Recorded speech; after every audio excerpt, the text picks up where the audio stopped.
ሴኔጋል የአፍሪካ ዋንጫ አሸናፊ ሆናለች። የቴራንጋ አንበሶች አፍሪካን ዳግም አንቀጥቅጠዋል። በ35ኛው አፍሪካ ዋንጫ አስተናጋጇን ሞሮኮ በማሸነፍ ሴኔጋል ዋንጫ አንስታለች።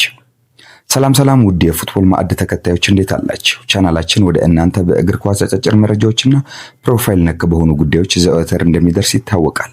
አሁንም የሴኔጋልን ታላቅ ገድል ልናዘክራችሁ እነሆ ወደ እናንተ መጥተናል።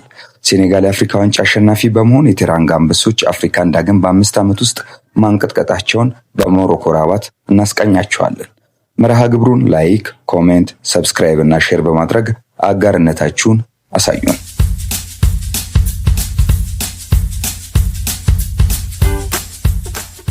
ሴኔጋል የአፍሪካ ዋንጫን በማንሳት የቴራንጋ አንበሶች አፍሪካን ዳግም አንቀጥቅጠዋል። በ35ኛው አፍሪካ ዋንጫ አስተናጋጇን ሞሮኮን በማሸነፍ ነው ሴኔጋል ዋንጫውን ያነሳችው። ምሽት 4 ሰዓት ላይ በተካሄደው የፍጻሜ ጨዋታ ሴኔጋል በተጨማሪ ሰዓት ባስቆጠረችው ብቸኛ ግብ የዋንጫው ባለቤት ሆናለች። የሴኔጋልን የድል ግብ ፓፔ ጉዬ ከመረብ አሳርፏል። የሴኔጋልና የሞሮኮ ጨዋታ በእግር ኳስ ታሪክ ታይቶ የማይታወቅም ድራማ የተስተናገደበት ነበር። የድል ታሪክ በራባት ምን ይመስል ነበር? ምሽቱን በሞሮኮ ዋና ከተማ ራባት በሚገኘው የልዑል መውላይ አብደላ ስታዲየም የታየው ትዕይንት ከእግር ኳስ ጨዋታ በላይ ነበር። 69 ሺህ የሚጠጋ ደጋፊ ስታዲየሙን አጨናንቆት ሞሮኮ በገዛ ሜዳዋ ዋንጫውን ለማንሳት ቆርጣ ተነስታ ነበር። የመጀመሪያው አጋማሽ የጥበብና የጥንቃቄ ፍልሚያም የታየበት ሆኖ አልፏል። ጨዋታው እንደተጀመረ ሞሮኮች በኢብራሂም ዲያዝ መሪነት የሴኔጋልን ሳጥን በተደጋጋሚ ፈትነው ነበር። የሴኔጋሉ ግብ ጠባቂ ኤድዋርድ ሜንዲ ግን እንደ ግድግዳ ሆኖባቸው አመሸ። ሴኔጋሎችን በመልሶ ማጥቃት ሳዲዮ ማኔን በመጠቀም ጫና ለመፍጠር ቢሞክሩም ግብ ጠባቂውን ያሲን ቦኖ ድንቅ ብቃቱን አሳይቷል። የመጀመሪያው 45 ደቂቃም ያለምንም የግብ ውጤት 0-0 ተጠናቀቀ። ታዲያ ትርምሱ የጀመረው ሁለተኛው 45 90ኛው ደቂቃ ወደ ተቆጠረችው ጎል ስናመራ ነው። ጨዋታው ወደ መጠናቀቂያው ሲቃረብ እውነተኛው ድራማ ተጀመረ። በ92ኛው ደቂቃ ላይ የሴኔጋሉ ኢስማኤል ሳር ድንቅ ጎል አስቆጥሮ ሴኔጋልን ወደ ድል ያመራች መስሎ ነበር። ሆኖም ግን ዳኛው ከጎሉ በፊት ጥፋት ተሰርቷል በሚል ጎሏን ሳይቀበሉት ቀሩ። ይህ ውሳኔ የሴኔጋልን ተጫዋቾችን አግዳሚ ወንበር በእጅጉ አስቆጣ። ትርምሱ በዚያ አላበቃም።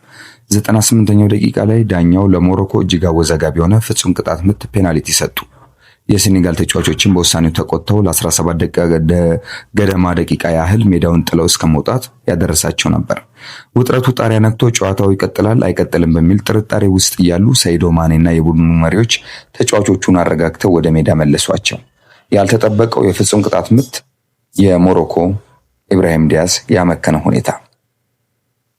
የሞሮኮ ኢብራሂም ዲያዝ የፍጹም ቅጣት ምቱን ለመምታት ተዘጋጀ። ድፍረት በተሞላው መንገድ ፓኒን ካስቴል ቢመታውም ኤድዋርድ ሜንዲ ሳይሸወድ ኳሷን በረጋ መንፈስ አዳናት።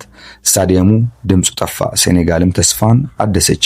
የድል ጎል በጭማሪው ሰዓት አስቆጠረች። ጨዋታው ወደ ጭማሪ ሰዓት ኤክስትራ ታይም አመራ። ጭማሪው ሰዓት እንደተጀመረ በ94ኛው ደቂቃ ላይ ፓፔ ጉዬ ከሳጥን ውጭ ያገኘውን ኳስ በግራ እግሩ በሚያስደንቅ ሁኔታ መረቡ ላይ አሳረፈው። 1-0 ሞሮኮ ቀሪዎቹን ደቂቃ የአቻነት ግብ ለማግኘት ቢታገሉም የሴኔጋል ተከላካይ ግን አልተበገረም። የመጨረሻው ፍሽካ ሲነፋ ሴኔጋል በታሪክ ለሁለተኛ ጊዜ የአፍሪካ ንጉስ መሆኗን አረጋገጠች። በራባት ሜዳ ላይ የተሰረዘ ጎል፣ የሜዳ መልቀቅ ሙከራ፣ የከሸፈ ፔናልቲና ድንቅ ጎል የታየበት ይህ ጨዋታ በአፍሪካ እግር ኳስ ታሪክ ሁሌም ሲታወስ ይኖራል። በእውነትም የቴራንጋ አንበሶች ማንነታቸውን ያስመሰገሩበት ታሪካዊ ምሽትም ሆኖ ነበር።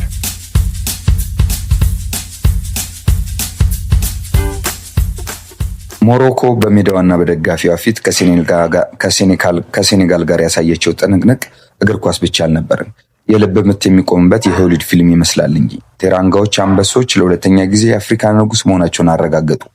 ነገር ግን ድሉ የተገኘው ከመደበኛው 90 ደቂቃ ፉክክር በኋላ አልነበረም። ዓለም አፉን እስኪስ ድረስ ከተፈጠሩ የሜዳ ላይ ረብሻዎች፣ ከፍጹም ቅጣት ምት ድራማና ከአምበልነት የመሪነት ጥበብ በኋላ እንጂ።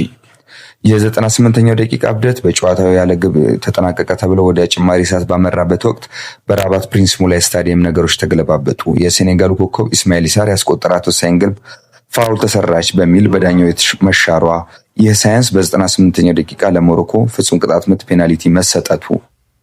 በዚህ ወቅት የሴኔጋሉ አሰልጣኝ ፔፕ ቲያው ትዕግስታቸው አልቆ ተጫዋቾቻቸውን ከዚህ በላይ አንጫወትም በሚል ስሜት ከሜዳ እየጎተቱ ወደ መልበሻ ክፍል ለመውጣት ሲያመሩ ስታዲየሙ በጩኸት ተናውጦም ነበር። የፊፋ ፕሬዝዳንት ጂያንጂ ኢንፋንቲኖ ባሉበት የአፍሪካ እግር ኳስ ታላቅ ውርደት ሊከናነብ ጫፍ ደርሶም ነበር። ነገር ግን አምበሉ ሳዲዮ ማኔ ጣልቃ ገብቶ የሊቨርፑልና ባየር ሙኒክ የቀድሞ ኮከብ ጓደኞቹን አረጋግቶ አሰልጣኙን አሳምኖ እንመለስ፣ እንጫወት፣ እናሸንፋለን በሚል ሴኔጋልን ወደ ሜዳ መልሶ ውጤቱንም ከፍ አድርጓል።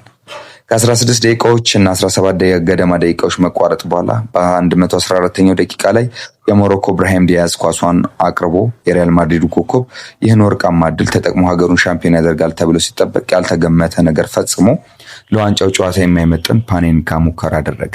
የሴኔጋሉ ግብ ጠባቂ ኤድዋርዶ ሜንዲ ግን አልተታለለለትም። ኳሷን በቀላሉ ያዛት። ሞሮኮችን በድንጋጤ ከው ብለው ስታዲየሙ ጸጥ አለ። ድራማው ግን በዚህ አላበቃም። በጭማሪ ሰዓት 94ኛው ደቂቃ ላይ የቪያሪያሉ አማካኝ ፓፔ ጉዬ ሞሮኮችን ከእንቅልፋቸው የሚቀሰቅስ ድንቅ ግብ አስቆጠረ። ከመረብ ባሳረፋት ግብ ይህች ብቸኛ ግብ ሴኔጋልን በ5 ዓመታት ውስጥ ለሁለተኛ ጊዜ የአፍሪካ ሻምፒዮን አደረገች። ከጨዋታው በስተጀርባ የቀድሞ የናይጄሪያ አጥቂ ዳንኤል አሞካቺ በህይወቴ እንዲህ አይነት ቀውስ አይቼ አላውቅም ሲል ገልጿታል። ይህ ፍጻሜ በታሪክ የማይረሱ ክስተቶችን አስተናግዷል። ሴኔጋሎች ከጨዋታው በፊት በነበረው የደህንነት ጥበቃ ማነስ በትኬት እጦት ሲያማርሩ የነበረ ቢሆንም በመጨረሻ ግን በሜዳ ላይ በተገኘ ድል ለቅሬታቸው ምላሽ ሰጥተዋል።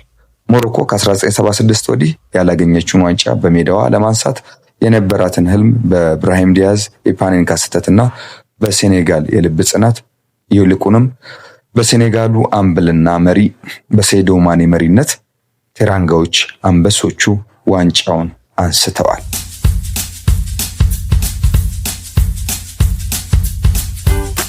ከጨዋታው መጠናቀቅ በኋላ ብዙዎች አስተያየታቸውን ሰጥተዋል።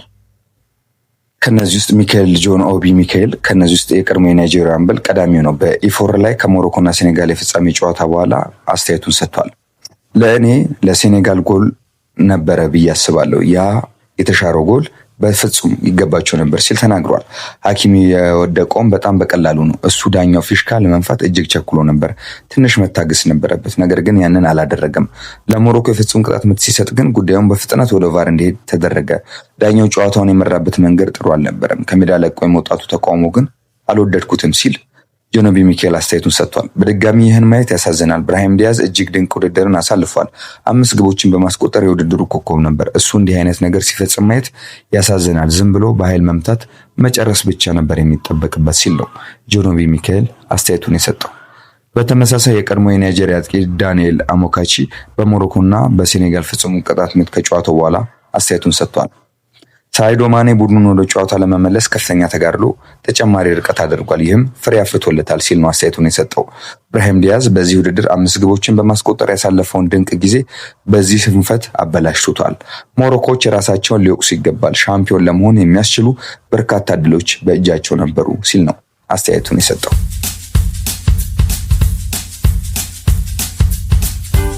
የሴኔጋል ብሔራዊ ቡድን አምበልና የዋንጫው ስኬት ቁልፍ ሰው የነበረው ሳዲዮ ማኔም ከድሉ በኋላ አስተያየቱን ሰጥቷል።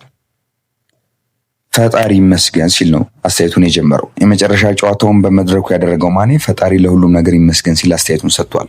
የቡድኑ አባላቱ ዳግም ለመጫወት ፈቃደኛ እንዳልነበሩ ያሳወቀው ማኔ ወደ ሜዳ እንዲመለሱ ያደረግኳቸው እኔ ነኝ ብሏል። ምንም ነገር ቢፈጠር ነገሮችን በሜዳ ላይ አሳይተን ጨርሰን እንወጣለን፣ ያደረግነውም ያንን ነው። ሳዲዮ ማኔ ተጫዋቾቹን ወደ ሜዳ ስለመለሰበት ሁኔታ ሲናገር ማለት ነው። ወደ መልበሻ ክፍል ያልገባበትን ምክንያት ሲያስረዳም ምክንያቱም ዳኞች ስህተት ይሰራሉ፣ ጥፋተኛ ማድረግ ተገቢ አይደለም። ከምንም በላይ እንዲመለሱ ያደረግኩት በዓለም ላይ እኛን ለማየት የሚጠብቁ ስላሉ ነው ሲል ተናግሯል። የሳዑዲ ሊግ ጠንካራ መሆኑን የተናገረው ማኔ ከዓለማችን ምርጡ ሊግ አንዱ ነው ሲልም ጨምሮ አስተያየቱን ሰጥቷል። የሴኔጋል ብሔራዊ ቡድን አማካኝ ጋና ጉዬ በቡድናቸው ባደረገው ነገር እንደማይጸጸት ከጨዋታው በኋላ በአንጻሩ ተናግሯል። ለፈጣሪ ምስጋና ይግባው ያለው እድሪስ ጋና ጉዬ ከዳኛው ጋር አስቸጋሪ ሁኔታ አሳልፈናል ሲል ተደምጧል። ነገር ግን ሳዲዮ ማኔ ወደ ሜዳ መልሶ አስገብቶናል። ያንን በማድረጋችን በፍጹም አንጸጸትም ሲል ስለ ጨዋታው ጨምሮ ተናግሯል። ፈጣሪ በጣም አመሰግናለሁ። ዋንጫውን ይዘን ወደ ሴኔጋል እንመለሳለን። ጉዟችን ደህንነቱ የተጠበቀ እንደሚሆን ተስፋ አድርጋለሁ ሲል ነው የተናገረው። በተመሳሳይ የብራሂም ዲያዝን ፍጹም ቅጣት ምት ማዳን የቻለው ኤድዋርድ ሜንዲ ዲያዝ ጎሉን ማግባት ፈልጎ እንደነበር ገልጿል። የጨዋታው ክስተት የነበረው አጋጣሚ ፍጹም ቅጣት ምቱን በማዳኔ እውቅና ይገባኛል ሲልም ዲያዝን ማስቆጠር ፈልጎ ነበር ብሏል። እግር ኳስ አሸነፈች፣ እግር ኳስ ደስታዋን እየገለጸችም ነው በማለት ኤድዋርድ ሜንዲ ደስታውን ገልጿል። ውድ ተከታዮቻችን በአፍሪካ ዋንጫ የፍጻሜው ድራማዊ ጨዋታ ወደ እናንተ የደረስንበት ድህረ ጨዋታ ትንታኔያችን ይህን ይመስላል። ከሌሎች የፉትቦል ማዕድ ቀጥታ ስርጭት ድህረና ቅድመ ፕሮዳክሽን ስራዎች ጋር አብሮነታችሁ እንዳይለየን እንላለን። ዛሬ ግን ሴኔጋል የአፍሪካ ዋንጫ ማንሳቷን፣ የቴራንጋ አንበሶች አፍሪካን ዳግም መንቀጥቀጣቸውን አብስረናል። መልካም ቀን።